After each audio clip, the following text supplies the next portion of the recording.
नमस्कार। आज हम लोग बात करेंगे कि आखिर फाइलेरिया होता कैसे। फाइलेरिया के बारे में आप सब लोग जानते हैं और इसके इलाज को लेकर मैंने काफी वीडियो भी बनाए। जैसे लिम्फेटिक फाइलेरिया से जिसमें हाथी पांव होता ही है। माइक्रो फाइलेरिया पॉजिटिव हो जाने पे विदेश जाने के लिए आपको बहुत दिक्कत होती है, वीजा नहीं मिलता है। इसके अलावा सर्दी खांसी भी हो सकता है इसकी वजह से। पाँव में सूजन, अंडकोश में सूजन, हाथ पाँव में सूजन होता है। लेकिन हम लोग को इस वीडियो में ये जानना है कि आखिर फाइलेरिया होता क्या? ये बेहद जरूरी है जानना, क्योंकि इसी से आपको पता चलेगा इसका इलाज कैसे होगा और आप कैसे इससे बच। तो फाइलेरिया एक पैरासिटिक इन्फेक्शन जो कि फाइलेरिया, वुचेरिया बैंक्राफ्टी, बुर्गिया मलाया, बिगेट इमोरी जैसी कीटाणुओं की वजह से होता है। और यह बीमारी एक आदमी से, एक व्यक्ति से दूसरे आदमी में मच्छर के द्वारा मच्छर के काटने से फैलता है। और ये होता ऐसे है कि जैसे ही कोई मच्छर काटता है उसके अंदर अगर फाइलेरिया के लार्वा अगर है उसके अंदर, तो वो उस व्यक्ति, उस आदमी के अंदर डाल देता है। वो लार्वा फिर से ग्रो करता है एक एडल्ट वर्म में, और इसमें होने में लगभग 6 से 7 महीने लगते। मच्छर के काटने से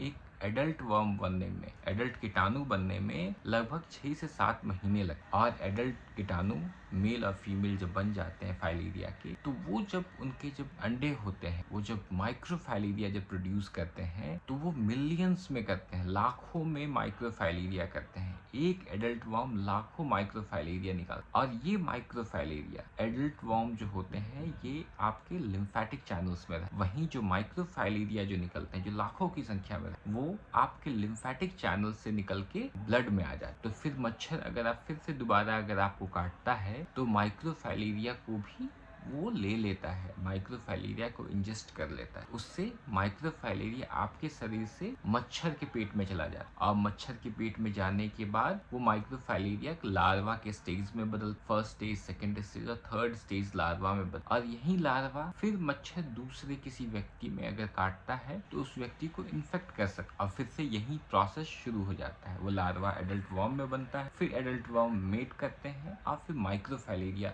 लाखों की संख्या में माइक्रोफाइलेरिया बन जाए। और इस तरह से फाइलेरिया एक व्यक्ति से दूसरे व्यक्ति में जो माइक्रोफाइलेरिया होता है उसी की वजह से फाइलेरिया फैलता है। इसीलिए विदेश जाने के लिए लोग माइक्रोफाइलेरिया की जांच करते हैं। ये भी हो सकता है जिसको माइक्रोफाइलेरिया पॉजिटिव आया हो उसे कोई भी लक्षण ना हो, ना ही हाथी पाँव हो, ना ही खांसी हो, ना ही कोई किसी प्रकार की कोई दिक्कत। लेकिन माइक्रोफाइलेरिया की जांच इसीलिए कराई जाती है क्योंकि आप ये बीमारी दूसरे किसी में फैला सकते। इसीलिए बीमारी ना फैले, इसीलिए माइक्रोफाइलेरिया की जांच। इस बीमारी के उन्मूलन की, इस बीमारी को खत्म करने के लिए भी काफी दवाइयां दी जाती, जैसे DC4, अल्बेंडाजोल, आइवरमेक्टिन, ताकि एडल्ट वर्म्स खत्म हो जाए। और ये बीमारी किसको ज्यादा होता है, किसे ज्यादा रिस्क है? एक चीज हमें समझना होगा कि एक बार के मच्छर के काटने से बीमारी नहीं होती। कई महीनों साल तक मच्छर जब काटते हैं, जो खासकर ये बीमारी जिनके पास इसके लार्वा होता है, जिसके पास जो पहले से माइक्रोफाइलेरिया ले चुका है, वो मच्छर के काटने से ही फाइलेरिया। और ये फाइलेरिया जो होता है ये कई बार मच्छरों के काटने से, ओवर मंथ्स टू ईयर, मतलब महीनों से साल लग जाते, तब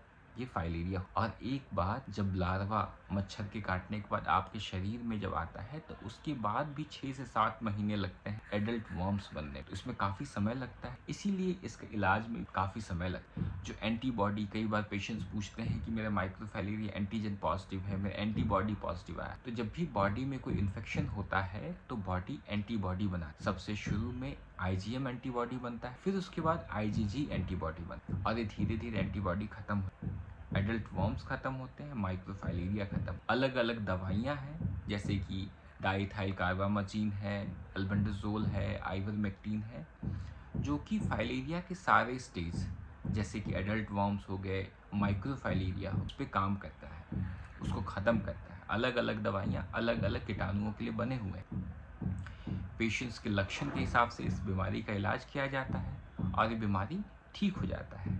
अगर आप हाथी पाँव के शुरुआती स्टेज में आते हैं, तो हाथी पाँव की जो एलिफेंटियासिस के जो शुरुआती स्टेज, उसमें बीमारी से काफ़ी आपको राहत मिल जाती। उसके बाद भी आने पे मसाज, स्टॉकिंग्स और दवाइयों से भी ये बीमारी काफ़ी कम हो सके। इसके अलावा अगर सिर्फ माइक्रोफाइलेरिया पॉजिटिव है, कोई लक्षण ना हो, तो भी इसका इलाज हो जाता है और माइक्रोफाइलेरिया भी ठीक। Thank you.